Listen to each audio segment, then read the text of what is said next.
Hey there, welcome back to the channel. In this video, I have a bunch of new stories for you to enjoy. Let me know where you're listening from and what time it is for you right now in the comments. Please subscribe to the channel if you haven't already. It would honestly mean a lot to me. Now let's start with the first story. Story 1. My coworker knows I am married, but she tried to get intimate with me in her car. After I turned her down, she has been constantly telling me how interested she is in me and trying to meet with me after work, and I don't know what to do. Posted by you/as your doctor. First of all, sorry, English is not my first language. So, it is as the title says. She is 26F, and I am 24M. We work at the same office, she sits at the desk across from mine and is married as well as I am, and recently we've been talking more with each other, but nothing out of the ordinary. I have a good relationship with pretty much everyone here, except for Carl, F you Carl and your credit stealing habits. Just cheap chat about regular stuff. How was the weekend? Look at this funny video, what do you think about this, that, etc. Then she started texting, telling me that she is surprised about how easy it is to talk to me and how she enjoys how the conversation just flows. And I was like, cool, me too, you're nice. Last week I left my car at the auto repair, since the brakes started to make a funny noise, and since she lives 2 blocks away from where I live, I asked for a ride home. We are in traffic going home, talking about regular stuff, then she brings up the subject again about how nice our conversations have been, and I agree. I have plenty of female friends, so this is not uncommon for me. Then she starts talking about how interesting it is that we have some different opinions about stuff but we get along well anyway, and I'm like, yeah, sure. This is when I noticed things got weird. She then says she started looking at me differently, and that she's attracted to me, and she put her hand on my thigh. I thanked her and told her she's nice and good looking, but we're just colleagues, we're both married, I respect her, but I'm not interested, so no way anything is going to happen. The rest of the ride was an awkward silence. When I got home, she kept texting me about how we're getting along so well and stuff, how she is not in the best moment in her marriage, etc.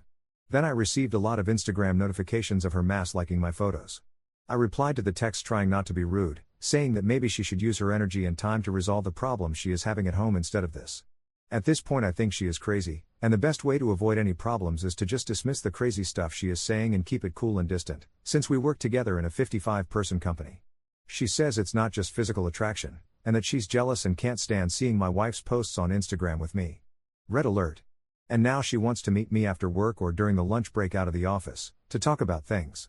I haven't told any of this to my wife yet, and I was not planning to do so, since she is way too stressed out recently with her job and some problems with her parents. So I'd like to know from the almighty and all-knowing Reddit how to avoid this crazy lady getting crazier and trying to cause problems at work and with my marriage?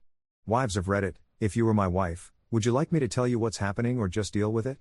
My plan so far is to let her know again that I'm not interested, just play it cool and dismiss what she is saying, slowly decreasing the number of interactions we have until everything fades into regular coworker stuff. Top/relevant comments. Commenter.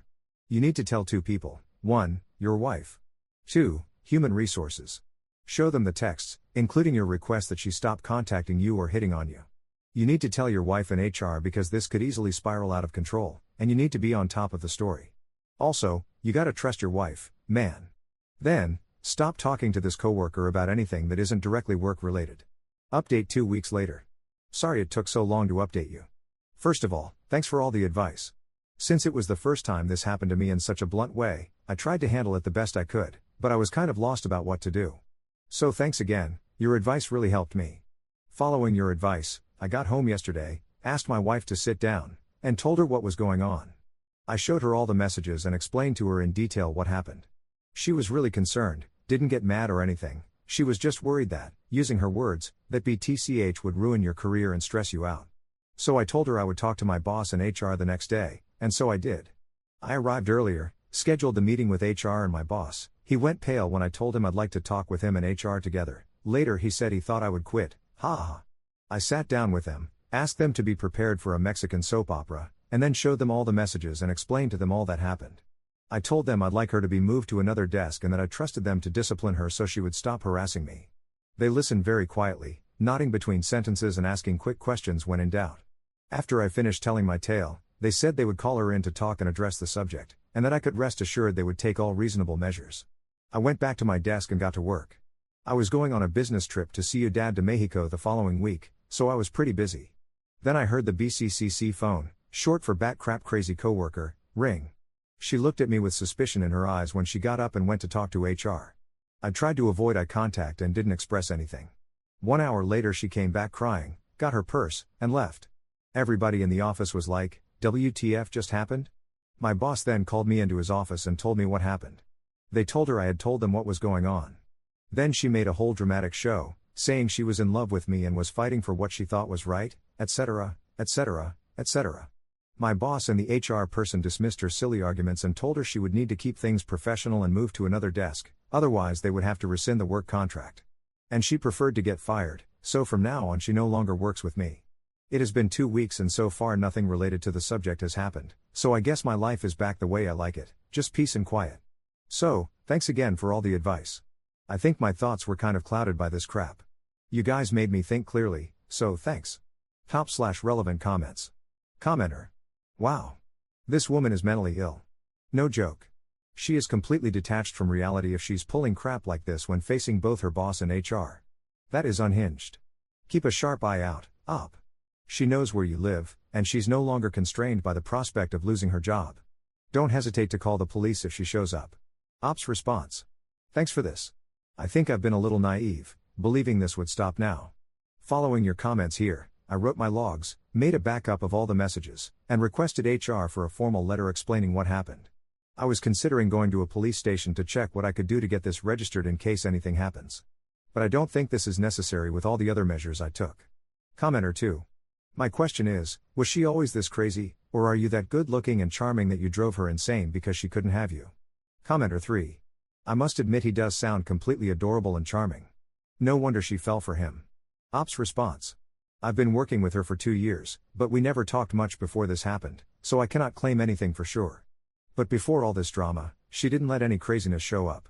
Now, about myself, you're making me feel embarrassed. I'm not that self-aware. Commenter 4. Maybe a bipolar or manic episode? Just speculating, but it is weird that it took her 2 years. Seems like it escalated quickly once she set her sights on you. Op's response. Well, I'm also known for not being very perceptive, and I never paid much attention to her, so it can be my fault on this point. Op adds an edit to his post. I know this subreddit only allows one update, and I waited 15 days to post this, but this is important, so I guess an edit won't hurt anyone. Mods, please let me know if this is not cool. Just got a call from her husband. Apparently, she was crying all weekend and told him on Monday why she was fired. He told her he didn't buy her version of the facts, since she contradicted herself in several points of her story. He told her to call the company to clarify what happened, and now he was calling me just to make sure. I told him everything and offered to show him the messages. We are going to meet in an hour at a coffee shop next to the office. He sounded hurt, but very clear-minded. Just told my boss, HR, and my wife that I'm going to meet him, and my boss offered to go with me. Man, I'm surrounded by good people. Op adds a second edit to his post. Just came back from the meeting with her husband. It was all very quick. I arrived with my boss, and he was waiting for me. I just showed him the messages on my phone, answered some questions about what happened, and that was it. He said he just wanted to be sure because she had deleted all of her messages. He said this was not the first time something like that had happened and apologized for everything. He said she had been seeing a psychologist in the past, but she had stopped going recently. I just said I didn't want anything to do with it, that I came to meet him just to make clear I didn't want any of this to happen, wished him the best, and left. He just nodded and apologized again as I left. I'm surprised by his reaction. Maybe he doesn't seem angry because they went through something similar before. I don't know and really don't care. I've just had enough drama, and I'm glad this wasn't another one. So, let's hope this is the end. Thanks for your support and advice on this. Commenter 5. This screams unmedicated bipolar. Source, am a medicated bipolar. Story 2. My 15-year-old son was upset that we wouldn't move states away so he could be closer to his girlfriend, so he got her pregnant on purpose and is now trying to force our hand. Posted by u/no_pool_7823. Throwaway for obvious reasons. I, 30F, have a child who is 15M, we'll call him Ollie, plus other children aged 2, 6, 9, and 11. As you can tell by my age, I was a teen parent. I was lucky. We married at 18, are still married, have a healthy relationship, and worked our way out of a very dire situation, graduated, started a trade, etc. We are comfortable and stable in all ways. This information is relevant. Ollie has been friends with a girl, we'll call her Bree, since he was 7 years old. Her family used to live in the same city as us, and they went to the same school and had the same friendship group. We know her parents and are long-distance friends ourselves, not close friends, but we say hello when the kids are on video chat and have had drinks together before. Bree's family moved to a very small town 3 states away due to rental affordability, no secret. We've all talked about the rising costs of everyday life. The cost of living in this city has risen, forcing many locals out. They moved because of that and for better job opportunities 18 months ago. Since then, Ollie has been begging for us to follow, giving us a sales pitch on cheaper housing, better paying jobs, none of which fit either of our professions, etc. We have said no because, well, no. But even if we wanted to, our other children are in school, sports, and have friends here. Selling and buying another house, finding work outside of our skill set, or having to learn new skills, any normal adult would understand this. He does not.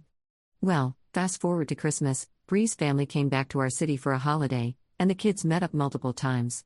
It was my understanding that they were always with the other kids, but obviously not, since Bree is pregnant. And I am certain it was on purpose. He has access to condoms, I don't care for opinions on that, my access was restricted, and I had him. He has had the talk for me, my husband, and school. He knows damn well how babies are made and how not to have one. Ollie now wants me to move to be with her and the baby, it's confirmed, I've talked to her parents, and I said no.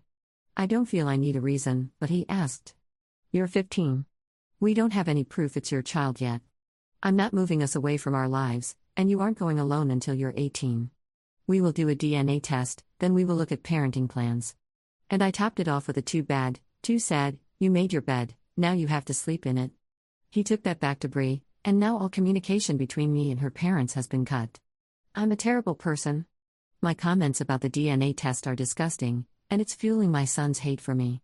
He says I am keeping him from the love of his life and future baby, using my own successful relationship as proof that it will work out. I actually don't even know if I am right or not. I'm just really upset and feel like the life I worked really hard for has been destroyed.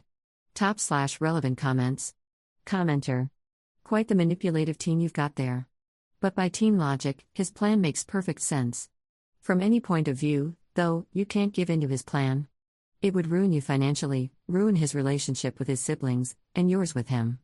I would give him a detailed plan on how you and your partner manage to rise above all the risks of teen pregnancy. Focus on school, plan ahead, and make sure the village is on board. And of course, highlight how lucky you both were that it all worked out, despite having to sacrifice so much. How does he expect you to support his child without your jobs? But he made the choice to become a parent. So now, he will have to do what you did, focus on school, get stability, and make sure to stay in both his and her parents' good graces. They can be the village they'll desperately need. There is nothing he can do to support his girlfriend physically. And as a jab, he's done enough physical support for a good while to come. He doesn't have a job. No way to provide financially.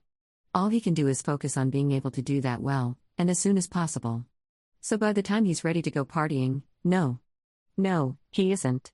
He's going to bed early to get up for his weekend job, to save up for his kid. Commenter 2. The girl is just as bad as the son. Obviously, she was on board, and it sure seems like they both kept it under wraps until it couldn't be terminated. Both children are bad actors here. Ops response. I think it was 100% planned on both sides, and this was Christmas. She's around 24 weeks, I believe, and way past the point of termination. They also never told us until 20 weeks. Her family knew but never contacted me. Update 1 day later. To answer some questions, she is due around September 22nd, so no, termination is not an option. I don't think that, or adoption, was ever considered. Ollie admitted it was on purpose last night. Apparently, it was Bree's idea first as a joke, which turned into a plan they made together. Bree's parents will only pass messages through my son, and I've heard this for myself. I stood outside the door and listened to them tell him, "Tell your mother so and so," because I know I'll just go off on her about that BS still. They are talking crap about me with my kid. They are appalled that I would think that way about Bree when I've known her for more than half her life and now do not wish to talk to me. I will not allow him to move out there alone. There are some past issues, such as Bree breaking up with him twice in the last 18 months because she found someone she liked more in her new town, around August and October last year, same boy, and when it ended, she came back to Ollie. Bree is a nice girl, but her behavior is toxic and has been since childhood. Her mother and stepfather are nice, but the relationship is unstable, and the house is chaos, 9 children combined in a blended family, with 2 or 3 teens experiencing serious mental health struggles. He would be leaving stability for chaos and no structure. I want a DNA test. I will not budge on that. I'm close to cutting his contact totally at this point because they are only empowering him and reinforcing his behavior towards me and his father. His father is a man of few words, which is unhelpful. So far, he's backed everything I've said and only really chosen to say, "You have the intelligence of a pear." Second update 1 month later. Things have gone south even further. At this point, my husband and I have been blocked on all social media, and our numbers have been blocked, but communication with Ali has continued. Ali gave us Bree's parents' email address to send an email to, but before using that, I asked him to video chat Bree with me present. I wanted to ask Bree to please get her parents so I could talk to them about this. I also planned to tell her that if they were going to continue refusing communication, I would be blocking all contact with Ali until this is resolved. I told Ali this before the call. At first, he flipped out, but it was this or I cut communication completely. I do think he understood that it's not okay for her parents to be speaking to me through minors, and he said himself that he would like us to talk to each other. Bree joined the call and hung up when she saw I was there too. Ali called back a few times, and she didn't answer. She asked via text why I wanted to talk to her. Ali told her that I wanted to speak to her mother and that if we didn't resolve the communication issue, all contact would be ended until her parents made contact with us. He explained we needed to make a plan for the next few months, including a DNA test and birth arrangements. He also said that if the baby is his, we will travel there for the birth and stay for the first few weeks. He told her that I personally think it probably is his baby but that I want to be sure and ensure everything is done right from the start. Well, Bree blocked him with a reply, and he is totally heartbroken. He's not eating and is spending all day and night just sitting in his room. Surprisingly, he's not mad at me, just very, very sorry for himself and to us, sad about everything, and I think regretful. He even asked me if there was a way to undo it for himself. I haven't talked about signing over rights, a male termination, as his father called it, because I think he's just upset right now. A mutual friend of Bree and Ollie's here in our hometown showed him a few posts she made in the last 24 hours. Things like "It's you and me against the world," "baby girl," and memes about deadbeat dads. She also announced the pregnancy, which she hadn't done yet, and the post included some single mother facts and quotes. Ollie's friends knew about the situation, and a few were under the impression he had dumped her and the baby based on the posts. But when he explained what had happened, they all rallied for him in the comments. I said not to, and now she's blocked them, and we can't see what she's posted. This is just a nightmare. I had a plan personally, not set, but something I wanted to talk to her parents about. At this point, I don't even want to waste my time. Ollie gave us Bree's parents' email address to send an email with the proposed plan. Basically, Bree does a DNA blood test. We will pay the full $1,500 for it. If it is his baby, we can book flights and plan to be there for the first month. I'll stay too with Ollie, maybe even the whole family, and then we can work on a parenting plan and getting into mediation for a judge to sign off on it. Ollie's father and I split for the first 7 months of his life, so we've done this before and know the process. But at this point, I think I will just let it settle before sending an email. Top/relevant comments. Commenter. So what you're saying is that the most immature people in this situation are Bree's parents. I expect teenagers to make questionable decisions, although generally not to the extent of get pregnant on purpose so we can force people to move, but the parents are a whole new level of WTF. Ops response. I am wondering if Bree has somehow maybe manipulated the situation there. I couldn't imagine being like this, and the family I met before did not appear this irrational in the past. Commenter 2. You asked for a DNA test and they blocked you everywhere. To me, that's an admission of guilt. If she had nothing to hide and wanted your son to be a father to her child, a DNA test would be a non-issue. There are strong suspicions she was already pregnant when she got back together with your son. I think she wanted a better baby daddy and is trying to trap your son. Good on you for standing your ground. DNA test before anything else. I'd stop the contact now until DNA is confirmed. This whole situation will mess up your kid's mental health, and there's a 50-50 chance he won't be the father and can walk away, but that'll be easier if he doesn't invest time into it now. Tell him to get a job and start saving. If he's off the hook, he can pay back the $1,500 for the DNA test. Commenter 3. Is her social media public or private? If it's public, then sign out. Some social media sites let you see posts without being a member. Then you can track what she posts. Are you even sure she is actually pregnant? Is she showing yet? Has she sent ultrasound photos? She could be lying about being pregnant in the first place. The fact she blocked your son and his friends shows it's probably not his. Hopefully your son realizes how horrible this girl and her family really are. Ops response. Her parents confirmed she was pregnant. She is not really showing, no. She sent an ultrasound photo, but it's a photo of a photo. I wanted to keep access to her social media to see if she uploaded one that showed more information so I could check the dates. I will see if your advice works. Third update 4 days later. Someone suggested I repost the update because they didn't see it until now, so I am. Update again June 3rd. Ollie's friend was able to see her Instagram through an old account. They found the pregnancy announcement post, and if you scrolled across, it showed a digital copy of the scan Bree sent us as a 16-week scan, apparently the first scan she had at the OB. That is dated April 4th and clearly says GA 19 plus 3 weeks, making for an August due date, I believe, or very early September. This does not line up with the due date given to us but does match when her parents told me she was pregnant, mid-April. They told us, we've had the pregnancy confirmed, and sent a photo of the printed scan, which didn't include the date. I actually think it may have been cut off the top. I haven't told Ollie this yet because I want to be sure. I am very concerned about his mental health at the moment and am taking that into consideration. But unless she gave the wrong period dates and the baby measured only 16 weeks, then it's not possible for it to be our son's. Also added information, her due date, from what we know, is September 22nd. She was here from December 20th to January 7th and saw Ollie on December 21st and 22nd and January 4th and 5th.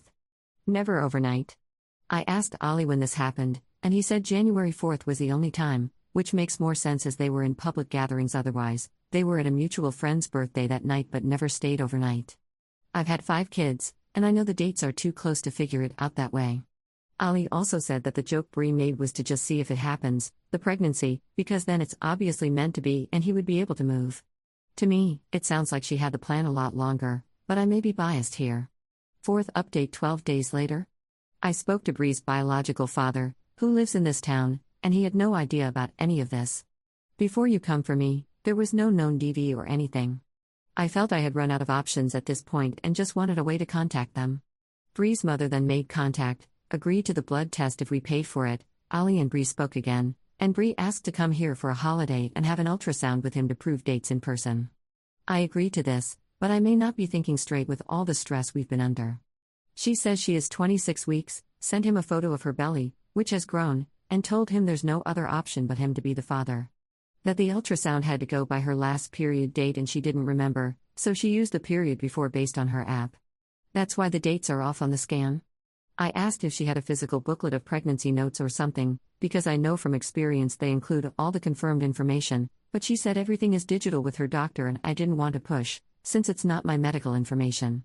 I'm wondering if I should just fly her out here on my own terms. Her mother agreed, and do the blood test and ultrasound here to put an end to all of this. Fifth update 10 days later. We all came to a travel arrangement. We paid for Bree to fly out, and her father was paying for the return ticket. Bree was supposed to fly to us this morning and stay for 6 weeks total, flying back sometime in August. Her father is in charge of that flight.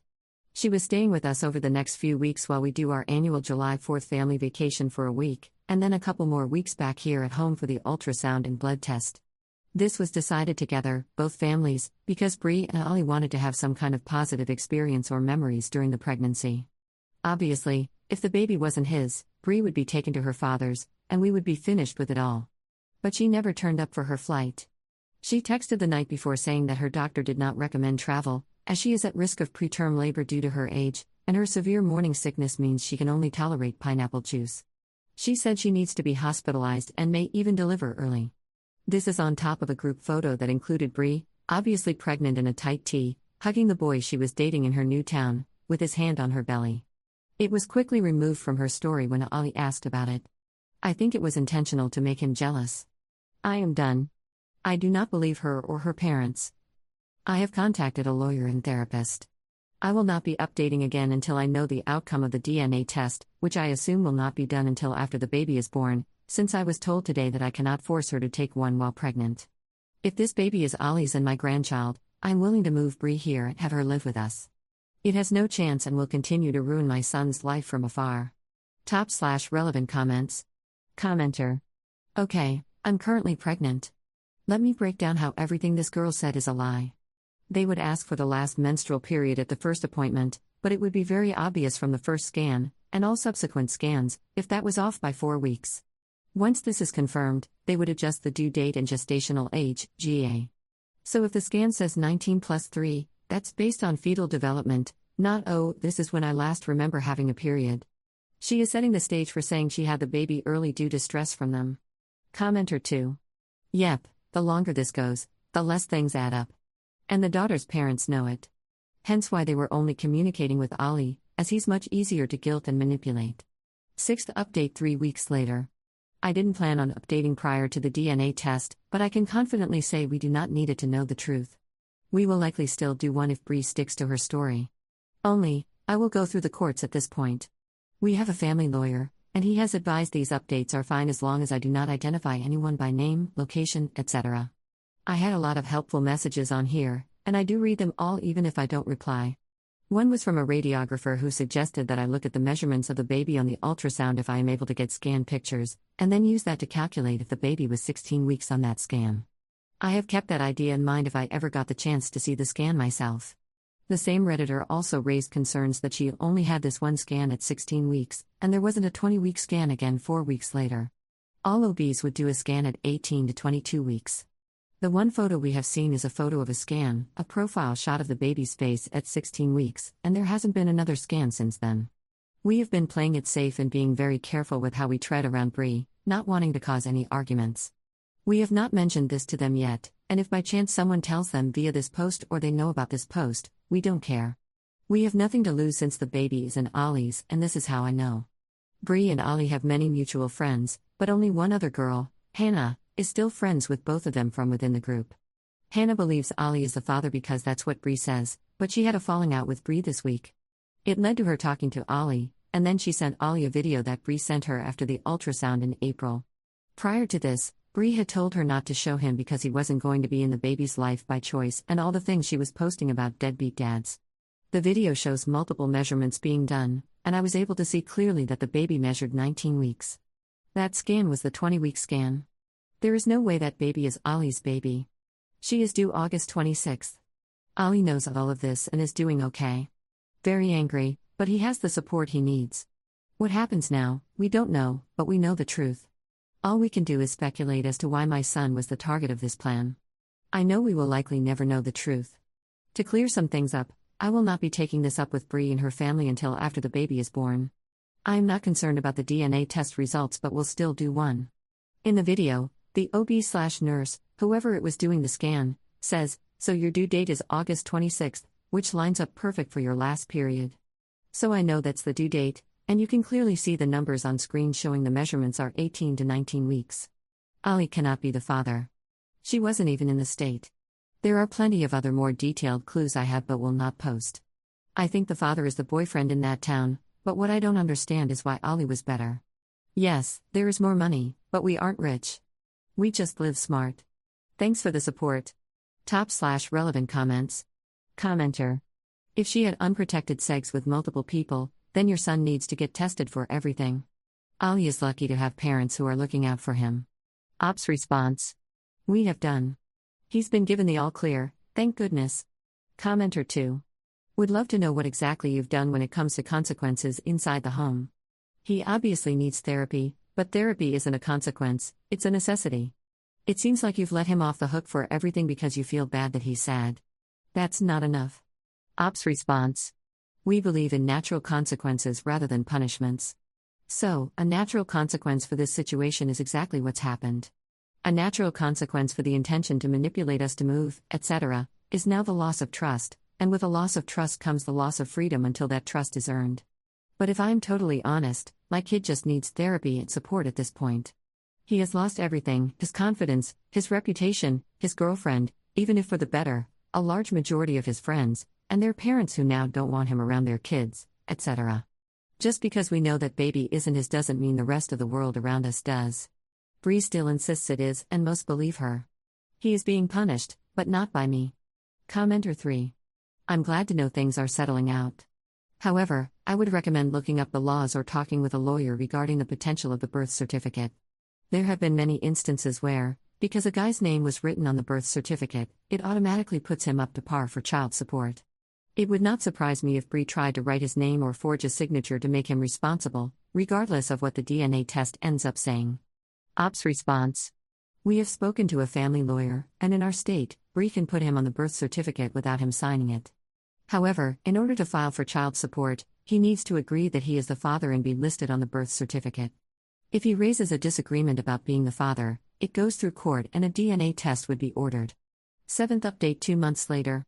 We have a baby. Last update. Baby K was born September 1, 2025. 8 pounds 4 ounces. She was induced for being past her due date. Ali visited a few hours after the birth with me.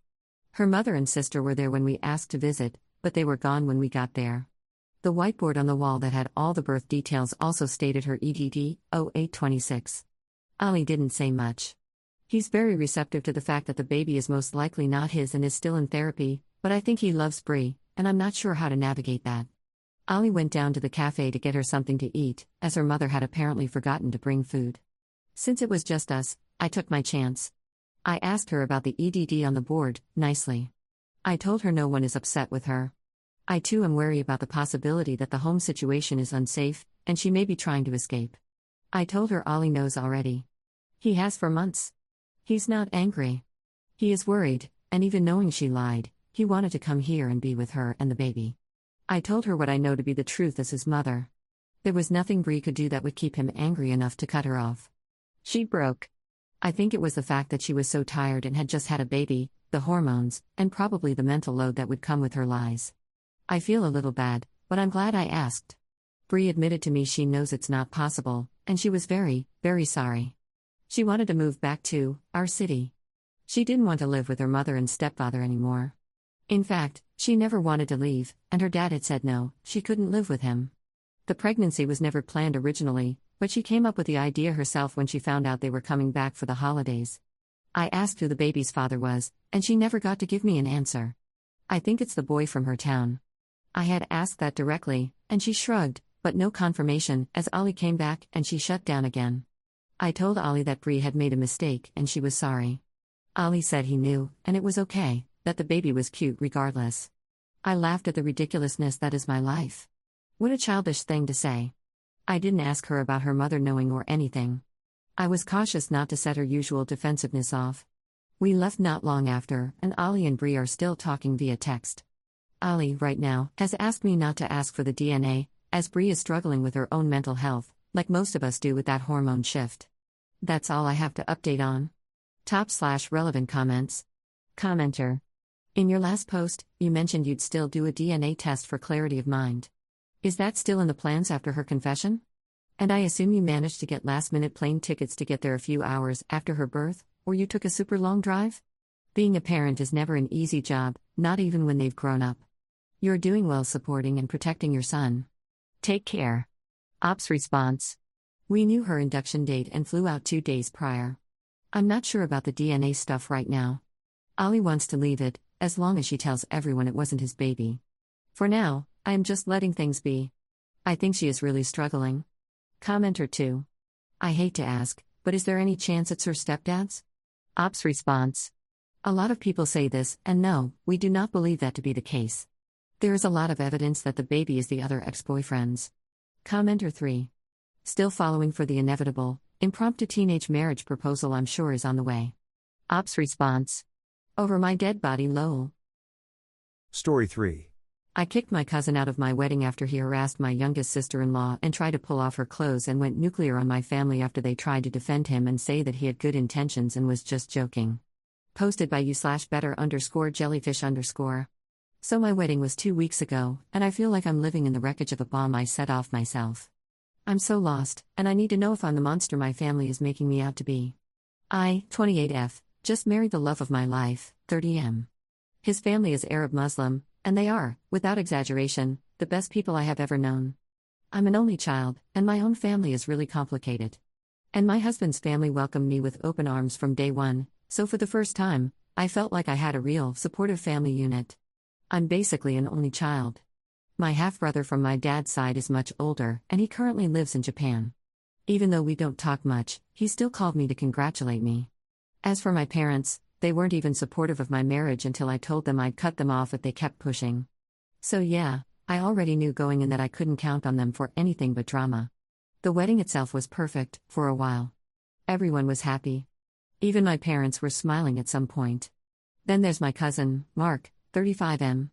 My aunt begged me to invite him, and honestly, yes, I regret this. I couldn't really say no because I didn't want any drama. Mark is a walking disaster.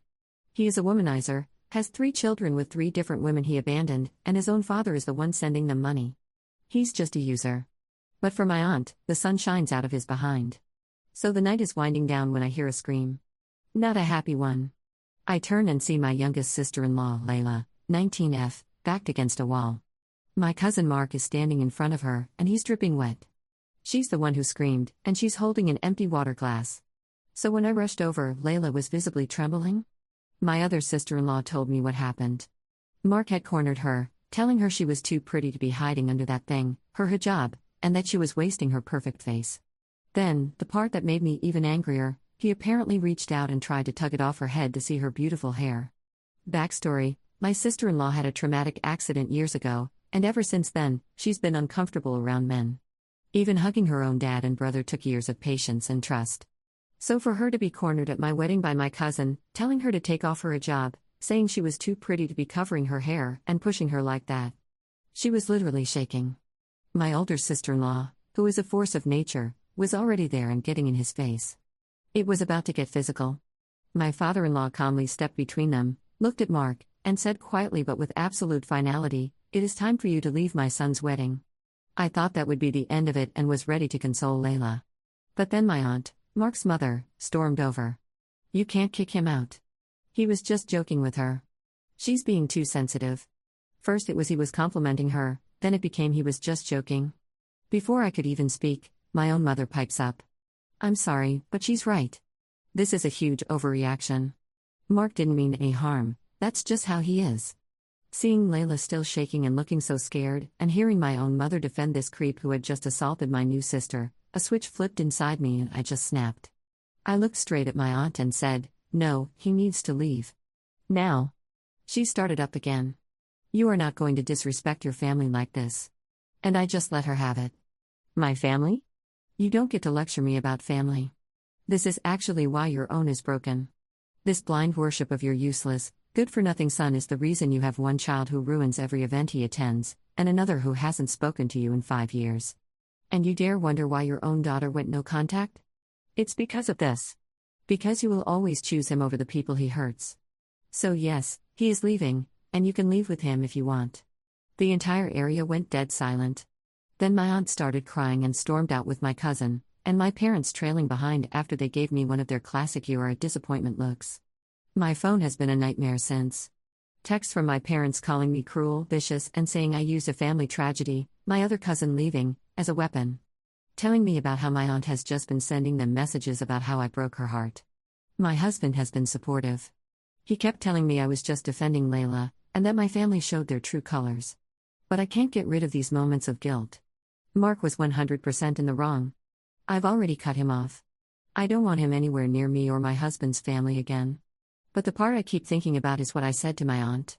I don't regret defending my sister-in-law. She was scared out of her mind, and I will always pick her over him, but maybe I went too far bringing up her daughter leaving. I know that's a sore spot, and I basically twisted the knife. I feel like I dropped a nuke to win a fistfight, and now my entire family is radioactive. /relevant comments. Commenter. Not the jerk, it sounds like you said something that was way overdue, and honestly, your family got off easy. Your cousin physically assaulted your sister-in-law. Don't look back. You did the right thing. Ops response. I keep telling myself that I did right by her and by my new family, but I'm really not that strong, I fear. Commenter 2. Just because Mark is always like this, or that's just the way he is, does not mean anyone needs to accept that behavior. For shame on 2 women allowing that. You are not the jerk, and you should feel proud you stood your ground and had him removed. Whether or not Layla has previous trauma is beside the point. Backing a woman into a wall is never okay, and trying to take her hijab off is absolutely insane. Someone needs to put that guy in his place. Ops response. Exactly, and she looked genuinely so stressed and upset, which is why I lost it immediately. Commenter 3. Obviously you were right to defend your sister-in-law, that's not your question. And you were justified in being very harsh. Your aunt supported an assault, and so did your mother. Was what you said all true? That's why your aunt's daughter went no contact, because of her son's behavior? If you said things that weren't true because you were angry, then that's something to admit. If it's true, then in my opinion you've done nothing to regret, and it's a pity more people aren't telling your aunt the truth. Maybe she'd be able to have a relationship with her daughter if people had given her a reality check. Ops response. Thanks for this comment. It's actually making me think a lot. To answer your question, yes. What I said was true, and I think that's what's making me feel so awful about it because it felt like I was really weaponizing it. The favoritism for Mark has been a thing their whole lives. My other cousin was always sweet and kind, but she wasn't the best student. Mark wasn't either, but for some reason, my aunt took out all her disappointment and anger over Mark's failures on her. So it was a constant thing. It all came to a head a few years ago. They had a huge fight around Christmas, and after that, my cousin went from low contact to completely no contact. It absolutely devastated my aunt, but the saddest part is that losing her daughter just made her cling to Mark even harder. Like she doubled down on her one remaining kid, no matter how much of a mess he is. Commenter 4. Text your mom, I'm disappointed in you for defending a grown man assaulting a teenage girl.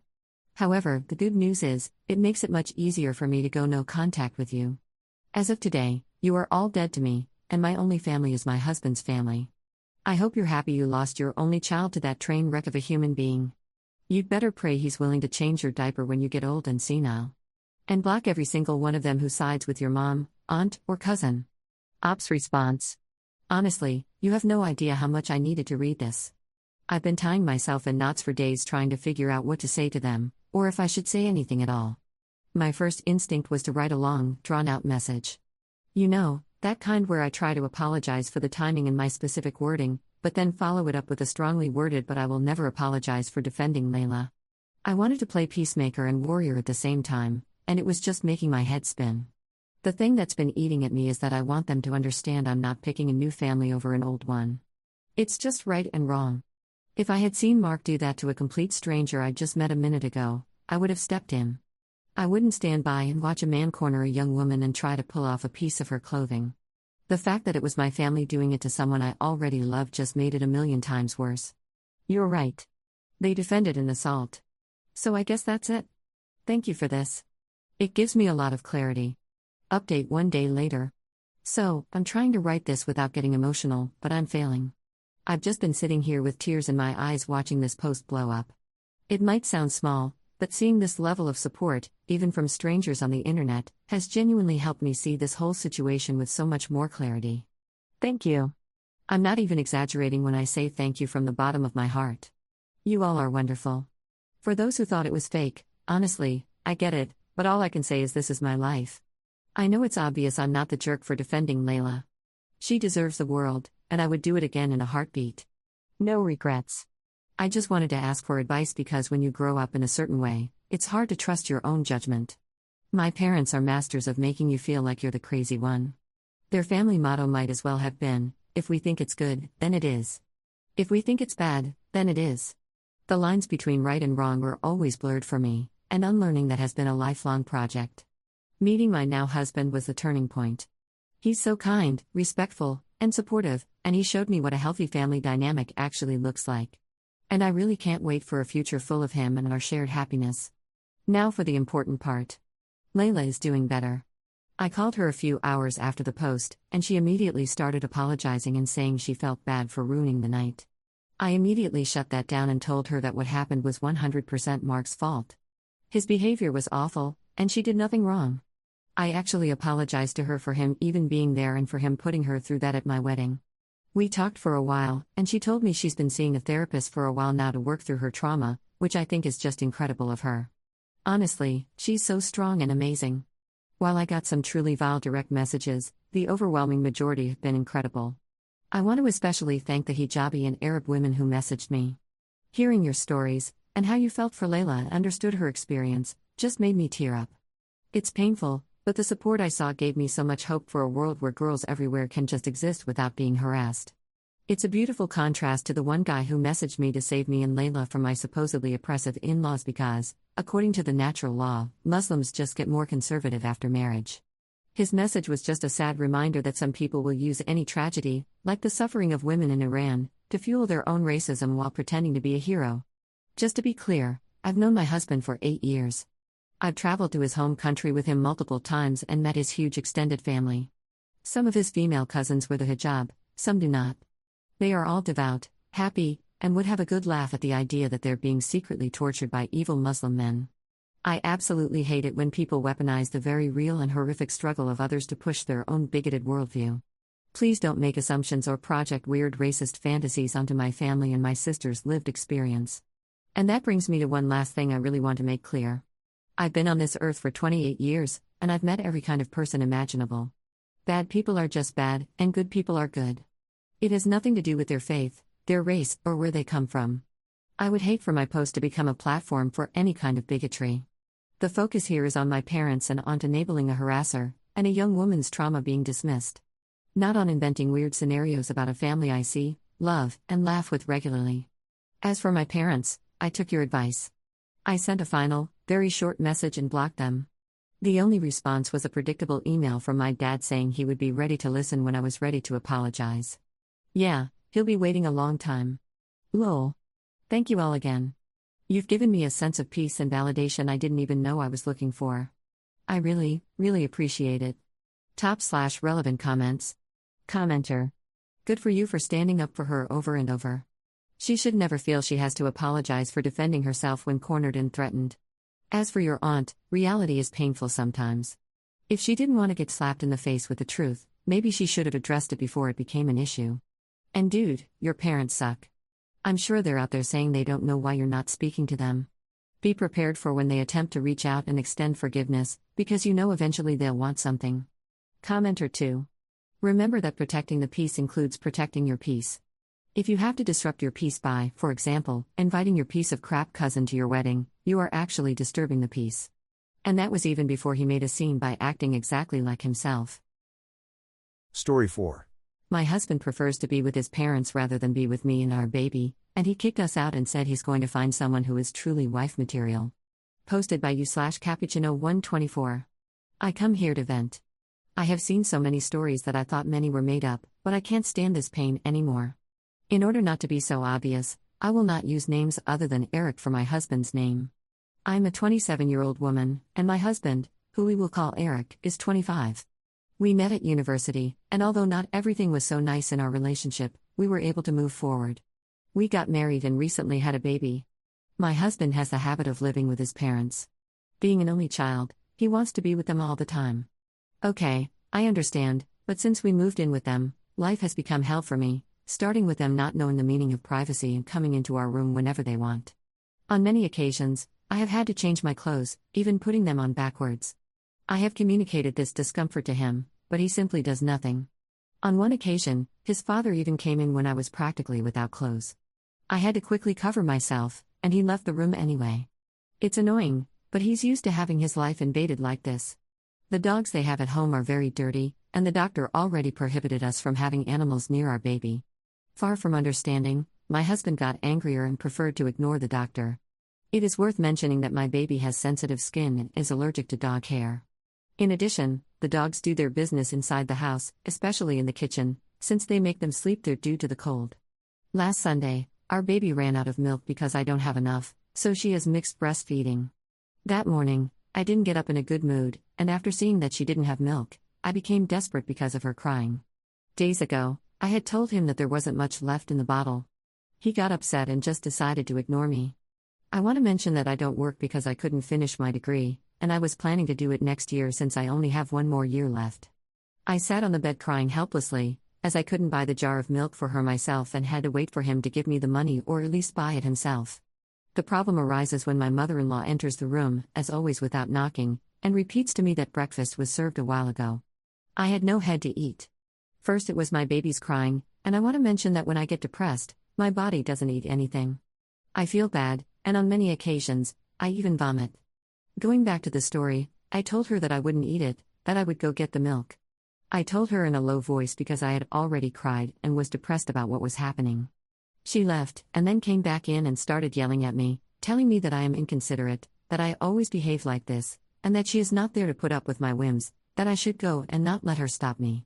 Eric, upon seeing his mother's reaction, simply threw the suitcase at me and told me to pack my things. Believe me, I froze, but he insisted and told me that it was all my fault, that I can't even give enough breast milk to my baby. That was the last time I insulted his family, And he told me to hurry up and pack everything so that he would stop bothering his parents. They don't know the pain of his words. I simply packed everything I could and put it in the car that he borrowed from his parents, and we went down to my apartment. I stayed crying while he left. On the way back to his house to return his father's car, that afternoon I cried until I was tired. When he arrived, he didn't speak to me and just slept in the living room. I insisted on talking, but he just told me that he was sick of me and that he just wanted me to go back to my parents' house. They live in another state. I started to cry and asked him to talk. It's been 3 days, and today I tried again, but it was worse. He told me that he didn't love me, that he didn't consider me his family, and that his grandmother had complained that he was kicking her out of the house. I told him that the grandmother thing was a lie, that even he was there, but he acted crazy and just said, "I can't take your side because they are my family." That hurt me even more since I felt betrayed. On top of that, he also told me that his parents will withdraw their support if he continues with me.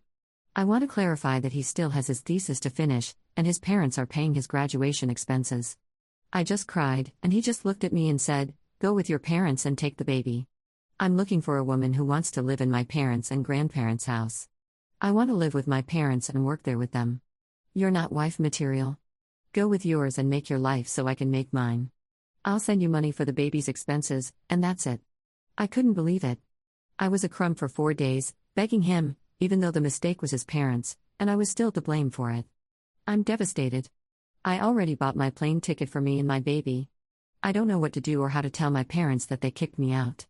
Today he packed his things and went to his parents' house, despite everything I told him and begged him. He didn't care. I feel stupid for waiting for him to walk through that door and hug me. /relevant comments. Commenter. You're not stupid. You're a mom doing her best while your husband chose comfort and his parents over you and your baby. That's not love, that's abandonment. Go where you're respected and supported. You and your child deserve peace, not pain. You've got this. Ops response. It hurts me that he didn't take my side, and even more that he left. I don't know where that sweet man is who promised to always be by my side. Commenter 2. He chose his parents over you and your baby, then blamed you for his family's disrespect. You deserve so much better. Ops response. Lose. But it still hurts me because I really love him. I left my family on the other side of the country so he wouldn't leave his, even when I had the baby and I bled during childbirth. He just said, "Okay, now get over it." Update 1 day later. Hello friends, thank you for your advice. Today he came in his parents' car and took us to our baby's physical therapy session, but he took advantage of the fact that he was not at home to pick up all his things from the apartment. I'm not going to deny that not seeing his clothes or his things hurt me. I cried until I got connected on a call with my sister. When he came to drop us off after physical therapy, I wanted to talk to him. I wanted him to come to his senses and see that I just wanted to keep our family together, but he just left me there crying, standing at the door, waiting for him to turn around and regret this decision. I know that I lost my pride by begging him to stay, but I really love him and he just left me there. I sent him messages, and the only thing he told me is that he has already made his decision and he will not go back. You don't know how much pain I felt. But as my sister told me, this pain will pass and he will have to come back. When he wants to come back, I don't know if I will be with him. At the moment, I am devastated and I spoke to my mother to have moral support. I feel that alone I fall more into anxiety. /relevant comments. Commenter. Hun, I just read your first post. Holy crap. I'm so sorry. You not having enough milk is not your fault. Your husband and his family should have considered the fact that stress can lead to a smaller supply. This man is still acting like a child. Being with mommy and daddy. He's a grown man with a family and a child. His running away like a little craphead is unacceptable. When you get married and become a parent, your partner and child come before everything. He probably doesn't see it and may never see it, but he is making the biggest mistake of his life. I know that you want that family unit, but sometimes it's better for them to walk away. You haven't done anything wrong. You expressed your feelings and wanting to stay together, and he is walking away from it. Your baby doesn't want or deserve to see his dad treat his mom poorly. Make sure you keep reaching out to your sister and mom for support. Maybe get into some therapy to help with the stress of motherhood and the husband situation. It will all work out. You don't deserve a husband who treats you and lets his mother treat you badly. Spend time with your family and baby. You deserve the absolute best. Hope you are enjoying those baby cuddles. Ops response. I would like to be strong for my baby. Although sometimes all this got to me, I can't be the woman he wants me to be. I promised myself never to let anyone walk on me, but by loving him so much I lost my self-esteem. I wonder if one day he will regret all this. Second update 10 days later. Hello everyone, I was absent for a while because I was very depressed. Last week, I took a flight to get to my parents' house. He signed the travel authorization, and here I am at my parents' house. I was able to talk more in depth about this topic with my mother, and she advised me to let things go and said that one day he will regret it and come back. But a week has passed, he has not returned, and he barely talks to me to find out how our baby is doing. I am desperate. It is painful for me to see that, from one day to the next, my marriage and my family were destroyed by my in-laws. I was left devastated. I know that I must move forward, but it is difficult. It still hurts me to know that my partner, the one I chose for life, has betrayed me in that way. Even so, I decided to go ahead and look for a job and ask my father to help me finish my studies. I don't want to remain stuck in depression. Thanks to everyone who advised me. /relevant comments. Commenter. Sis, you need therapy. The level of betrayal is devastating. You need help to sort out your feelings and move on to the next phase of your life without the drama. Good luck. Do not run back to that man. Nothing will change. Commenter 2. Accept that he is the wrong man for you, and his family is disgusting. Let him go and stop shedding tears for him. It's a blessing that he isn't interested in your child, so you can have full custody and control. You won't have Eric and his horrible family trying to ruin you and your daughter's lives. Get an attorney, get a divorce, finish your education, and have a much happier life. Third update 2 weeks later. Hello everyone, thank you for such nice messages. These days, I was very depressed. I decided to make zero contact with him, and I have not heard from him for more than 2 weeks. My older brother is very upset. My parents told me not to ask for a pension since I have their support. He just continued with his life, as a friend told me. It still hurts me, and about the postpartum depression, I think I did experience it because it was not easy for me not being able to breastfeed my baby well and the constant pressure from my in-laws, or well, ex-in-laws. I plan to open a cafeteria with a very good friend. My baby is improving thanks to physical therapy, but now I have to return to the city where I lived with him to pick up my things and move near my parents. I know that this will happen at some point. I don't know if he will repent one day, but I don't want to fall again and forgive him. I won't deny that I felt tempted to call him and ask him to reconsider, that we still have time, but there is no point in turning back. I want to heal my soul and focus on my baby and moving forward. I am afraid of the things he will say because his family, although they are fanatical Christians, are hypocrites. I already found out that his mother wants to pair him with her best friend's daughter, and that felt like a betrayal. I will be telling you, as time passes, about my decision and what happens. It's not easy, but I don't want to cry for him anymore. My mom told me to make myself prettier and more alive for me and my baby, so he realizes that he made the worst decision of his life. Although I don't know if one day he will regret it. Thank you all for listening to me. /relevant comments. Commenter. I read all your posts. He's an enmeshed man, and he won't change because he doesn't want to change. He has an unhealthy relationship with his parents and will probably never have a successful romantic relationship with anyone. His partner will always be second. Even if he somehow finds a partner who is willing to put up with all the nonsense, she will always be second, as will the children. This is not about being an only child wanting to be close to his parents. If for some reason he wants you back, don't expect him to change. Do research on enmeshment. There are YouTube videos by Kenneth Adams and a book called When He's Married to Mom. Please work on yourself and go to therapy. You need help to grieve this relationship, work on your postpartum depression, and move forward in life. I know you can have an amazing life without this man. You can get your degree, open that cafeteria, and raise your child. You can do everything. You can move forward. The last thing I would like to say is your supply being low is not your fault. Anyone who says that is completely ignorant. I'm sure the constant stress did not help as well. Many women combo feed. You don't need to feel guilty. Ops response. I try to go to therapy, but I still don't feel good leaving the house. Even when I take my baby for his physical therapy, I see so many couples together facing the difficulties of their babies as a family, and I don't understand why he didn't want to do that. It was so easy to choose his parents, and it made me even come to envy those parents who would give everything for their babies. I won't deny that since pregnancy I cried and had a very bad time, even worse when I found out that my baby had the cord around his neck. I felt that everything that happened to him was my fault, and his complaints made me feel worse. Commenter 2. Go for the pension. Offer to have him terminate his rights for a settlement. You do not want him to have mommy suddenly decide that once he gets with someone whom she deems acceptable, the perfect thing would be to take custody of your child away from you so they can be a happy family. Also, have others go get your things when you're ready. Do not go alone, and if possible, let them handle it. You do not need the stress. Start speaking with a counselor or therapist to help you process what you're going through. You may not think so, but you've got this. I completely understand the breastfeeding emotions, as I never actually developed milk at all with my son. I promise it gets better. Ops response. Thank you very much for the advice. I feel bad and like the worst mother in the world for not being able to give milk to my baby. His words echo in my head on that topic, and it hurts me. Commenter 3. Why would you not get a pension from your ex-husband? You and your baby are entitled to that money. Ops response.